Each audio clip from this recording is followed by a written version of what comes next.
today's episode, we're going to review a one match only in the latest ChocoPro 215 episode.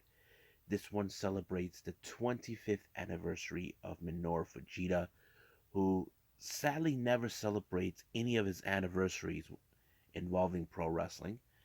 We even got, of course, MLW 139, where we see Will EJ and Duca gets a tag team partners to take on 5150 for the MLW World Tag Team titles. NXT UK, we have, of course, the Heritage Cup being on the line between Noam Dar and Galaxy's Mark Coffey. Will Mark Coffey do what his big brother failed to do to claim this title into Gallus? And also, we cannot forget Impact Wrestling. As you know, we're jumping in to some amazing events, the multi-universe, and of course, we're getting closer and closer to Rebellion. So, let's get ready for another episode of the Leader Wrestle Zone.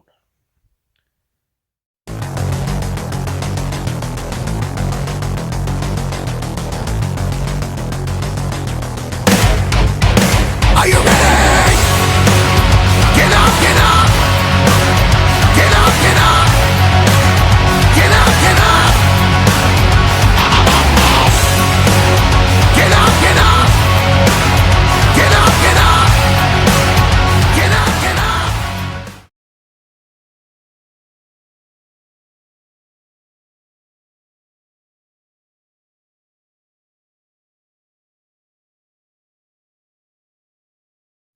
Welcome everybody to the Leader Wrestle Zone. All things that is pro wrestling with AEW, NXT, New Japan Pro Wrestling, Impact Wrestling, the National Wrestling Alliance, various promotions, wrestlers, matches, and championships. I am your host, J-Rod here. So, let's begin with ChocoPro 215. This was one match only.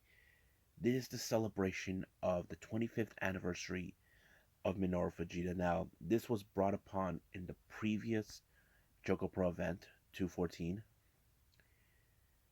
Emi Sakura found out about this, but she asked him why has he never made plans to celebrate an important stepping stone of his life.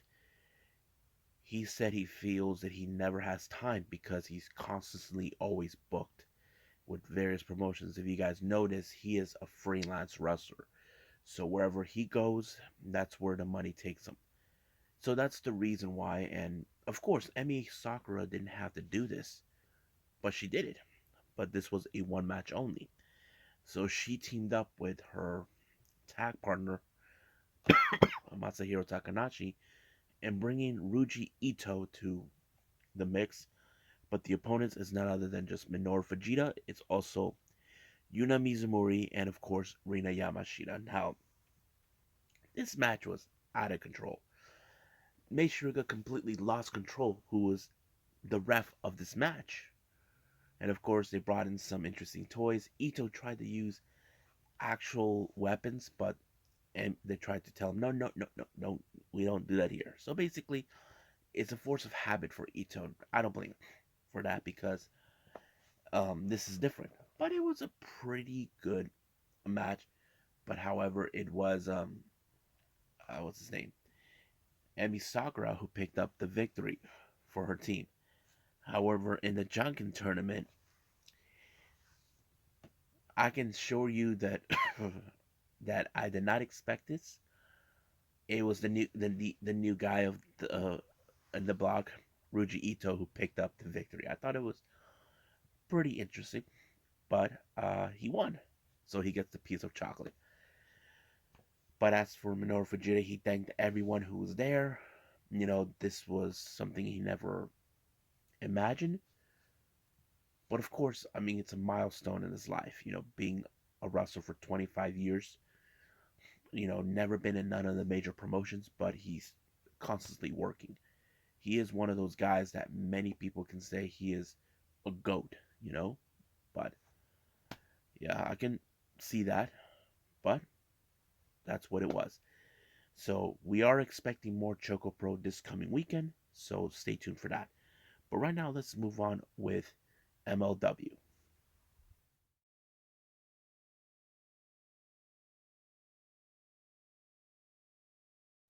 Okay, MLW Fusion 139 opened up with a six-man Lucha Libre style match. We got team number one, Aries, Gino Medina, and Minia Bismanegro taking on Octagon Jr. and Puma King, who we haven't seen for quite some time. And joining them is none other than Microman. I thought everybody's like going nuts for him. But of course, Gino Medina will never forget his humiliation with him. So you can tell that he has a target on his back. But it did not stop him. It did allow him to pick up a very good victory. But however, in the post match, they try to take out the little guy. But uh, you can try to criticize a man's size, but you cannot criticize a man's big heart. That's what Microman is to me when I look at him. So they had it coming. Now, in recent times, we have been seeing EJ Nduka was attacked by 5150 for no apparent reason, so he demanded a match against him for the tag titles. But however, it's still unclear what. But Emilio Sparks, who always tries to get the scoop, tried to find out what Nduka doing. However, he was talking to someone, but nobody knows who it was. So he just Nduka wouldn't reveal anything. Basically, I think he was keeping this one close to the vest. That's what he was doing. Now, our next match, we have Ken Broadway making his MLW debut to take on Ikuro Kwan of Contra Unit. In this particular match, Kwan was in no good mood. As you know, his head is more about none other than the traitor himself, Jacob Fatu, calling him that Contra Unit made him, but he picked up a very good victory against Ken Broadway. But post match, he decides to call him out, saying that he was in the Samurai War without Contra. So basically, he turned his back on them. But Jacob Fatu had enough of it. But we should have known better. There was a trap for him when Matt Kruger showed up. Tried to separate all three of these men, but it was still brawling out in the back. Now, Cesar Duran, as always, is in his office. He gets a little surprise visit from Devon Eriks, demanding a shot of the tag titles. But instead of giving that, they're going to give Cesar, put them in a tag match against the Morns. I'm talking about Ricky Morton and his son, Kerry, which was the last thing they want. But we know they'll get the tag titles. However, Richard Holiday and Alicia 2 felt humiliated after what happened last week. They were not too pleased with the security that Cesar Duran had. However, they say they're going to have their own security, and Cesar will have his own, accountability. But the real question is, will he? That's the thing. You don't know what the LF is thinking or what he really wants.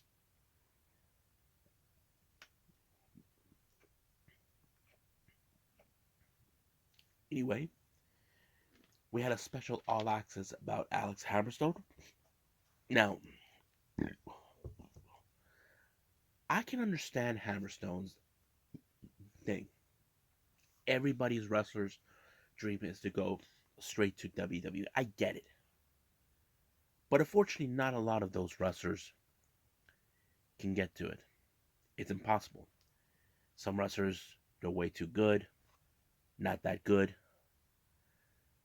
or or obviously just don't think you're good enough for them, or if you say you love pro wrestling, you're out.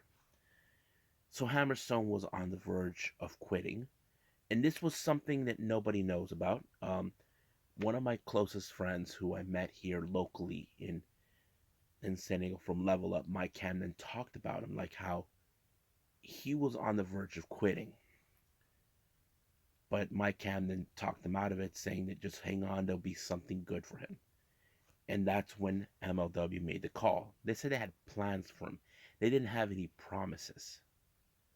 And I have to say, him being in MLW changed things. I think he was an amazing national openweight champion, and he's a fighting champion. I think that's what makes him different. Like, people expect him to leave MLW to go to WWE or AEW Impact. No, I think he feels more happier there being in MLW, and frankly, that's what I like about him. He's he's a good person. Now, in the back, we see once again Caesar Duran. He bumps into Aries. I don't know exactly what they're trying to do, but he gave him a payment in gold. So whatever he's planning, it might not be good. Now, our main event is the MLW World Tag Team titles.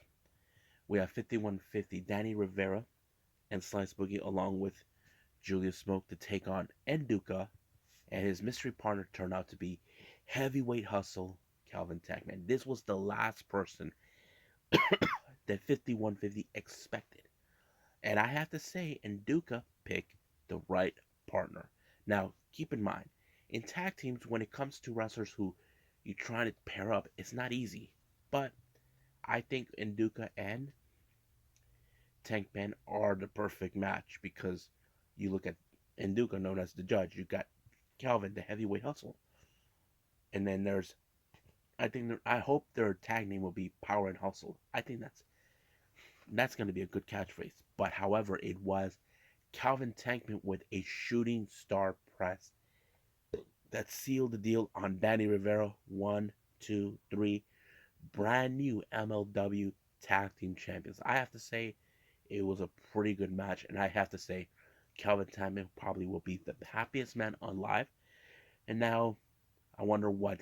And as you know, he's been dealing with Alex Kane, and I wouldn't be surprised if Alex Kane tries to steal those tag team, try to get those tag titles away from him. But we'll see what happens. But right now, let's celebrate that we got brand new tag team champions, and it's Power and Hustle, baby.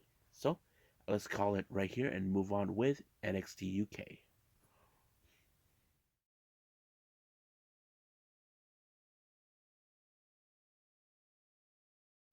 All right, NXT UK. We got the opening match: Amel versus Zaya Brookside. Now, Amel already has a win over Zaya Brookside. However, last week she called her dad. Don't know what exactly she was thinking. The match was pretty good. It showed how Amel is trying to build up more momentum, but however, Zaya Brookside can't seem to pick up that victory that she needs. Now, when Amel seems like she had everything under her control, some mysterious woman shows up and attacks her. But unfortunately, that match ended with Zaya Brookside winning the match. We don't know who this mystery woman is who attacked Amel, but I'm sure Amel will get a little payback to get even with this one person who, in fact, is nothing but a problem. Now, if you remember last week, Meiko Satomura retained the NXT UK Women's Championship. However, Isla Dawn took the title. And today she called her out. But she said she wants something. Now, it's still unclear what. Is it the title or what it is? It's still unclear. But something tells me it's not going to be good. Now, speaking of last week as well, we had, what's his name? Tyler Bate and Oliver Carter in the match that resulted in a big upset with Oliver Carter pinning Tyler Bate, making a huge upset. And now we're going to see, will that magic happen for Ashton Smith against Trent Seven? Well, the match was pretty good. However, Trent Seven did something that kind of went off the rails that Carter and Smith feel like, what the hell? Now, Trent Seven, he's in that time where he does not want to lose these tag titles.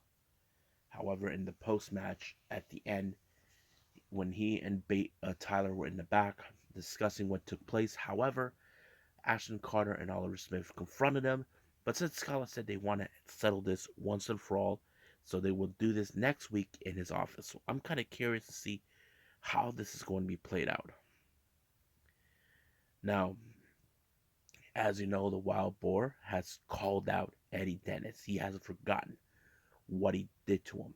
And the real question is, will Eddie Dennis survive it? Well, we'll see what happens then. Now, our next match, we have this new guy named Tate Mayfight Affairs taking on Kenny Williams. Now, the cockroach, as you know, he's predictable. He will do anything for any way possible to win. Now, we know he's been on Hinge ever since. Someone's been stalking him, and we just found out who that person was. It was, in fact, Sam Gradwell. Now, Tate was in the front, was already in the ring, and not to mention, Sam Gradwell put him in a count out. So basically, Candy Cockroach did not win the match, but however, the history book shows this was a huge upset for, of course, Kenny Williams. But right now, he should be running to the hills after what he did cutting off the mohawk of Sam Gradwell. Now, Wolfgang, as you know, he's in a happy mood. Mark Coffey will be in a match for the Heritage Cup, but De Familia criticized him, said, but basically, we'll see what happens then. Now, we cannot forget next week, it's been announced, we have Ilya Dragunov versus Roderick Strong. This is going to be one hell of a match. This is going to be like what J. Ross would always say, a slobber knocker of a match. I can't wait to see it. Now, our main event is the Heritage Cup. Mark Coffey along with his brother Joe, then Noam Dar along with Shaw Samuels. Now, you know for a fact Shaw Samuels was going to get involved. Try to ensure this Heritage Cup stays with Noam Dar. Now, Mark Coffey, we know that he would do anything for his little brother, but he has a hard time controlling his composure. Now, there were like maybe one win each until the fifth round. Joe Coffey really screwed up, basically costing Joe the match.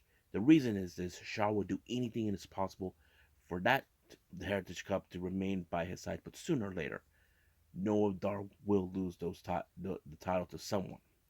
And it wouldn't be surprising to me, it would be De Familia.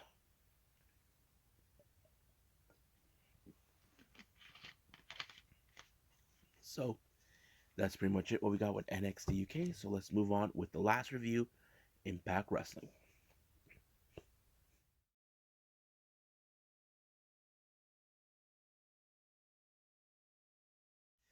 Last review, Impact Wrestling. It opened up with a very disturbing what took place this past weekend. Josh Alexander, along with his family, were out on a wrestling show. I believe it's an independent one. Moose shows up out of nowhere and spears Jade, Josh Alexander's wife. Now, Moose crossed the line already, and he decides to do this. Now, arriving to the Impact Zone, Josh was not in a happy mood.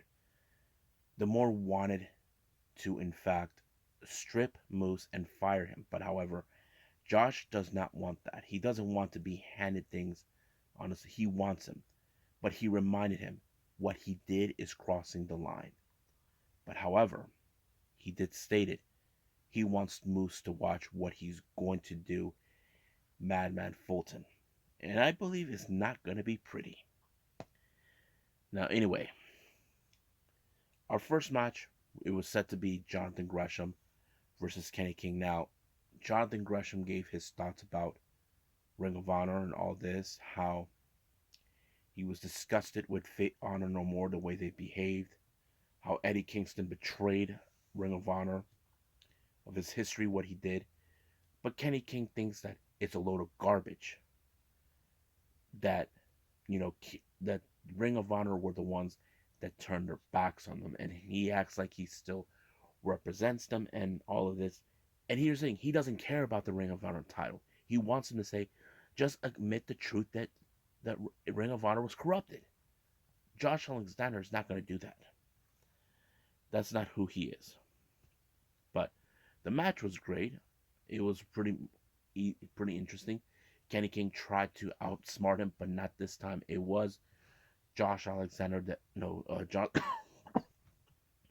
Jonathan Gresham that pulled up a very decisive victory. But however, Eddie Edwards shows up because he wants to challenge him in Rebellion. And Rocky Romero came out to give the helping hand, and it was a pretty good helping hand. I think it was amazing. Now, we have two interviews. The first one was with Motor City Machine Guns. As you know, 2 weeks ago we did talk about the controversial matter that took place. Now, to them, they felt like a win's a win. Referee made his decision, which is true, but the Bullet Club doesn't see it that way. Now, as you know, Deonna Purrazzo put both of her titles on the line against two people, so she feels good building up the momentum. But however, in the multi universe, that is something that she is considering.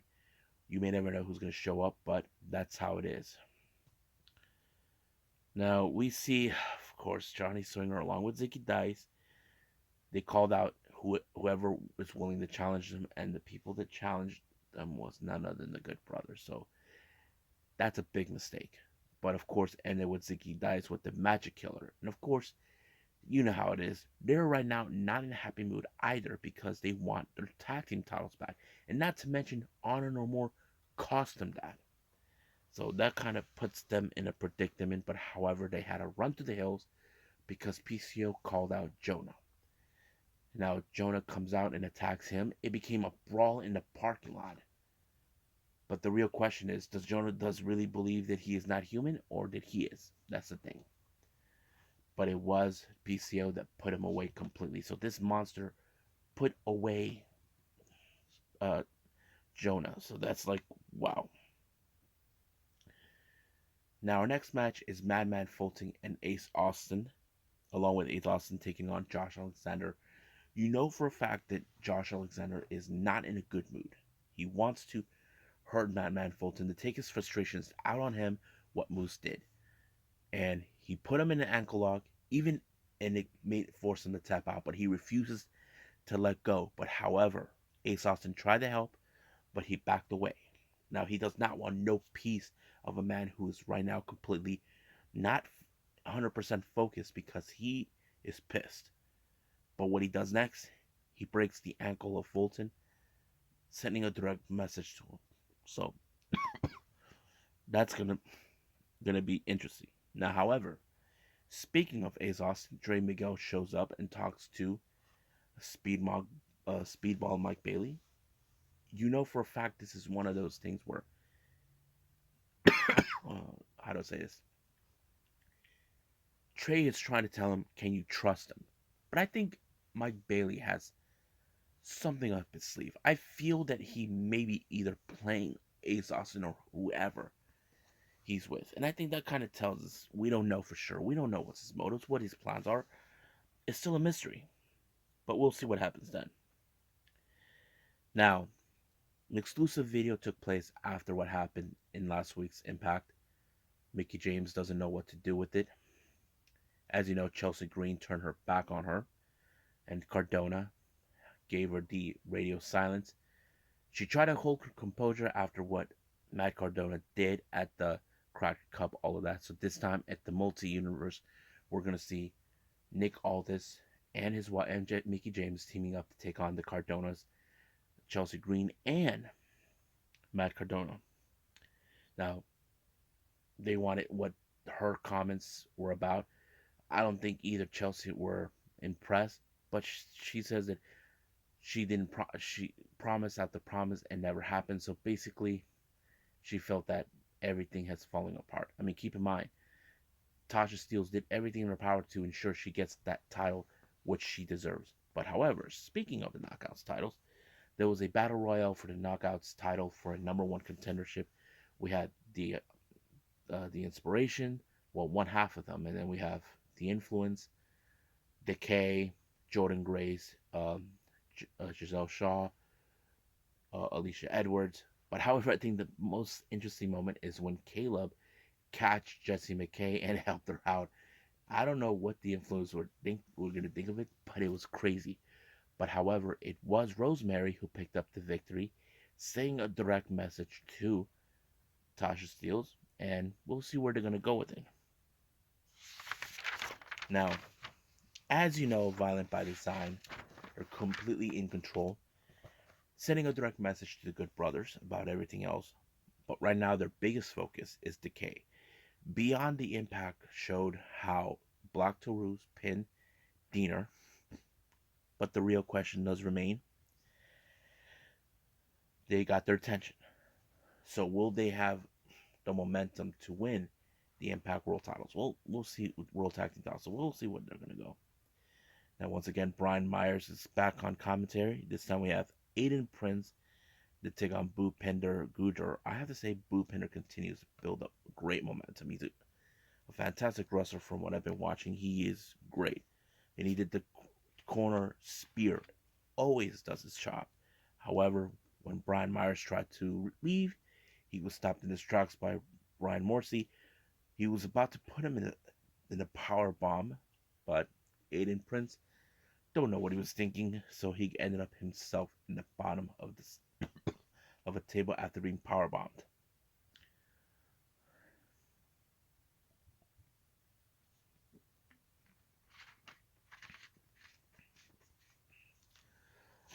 But that's how it's down.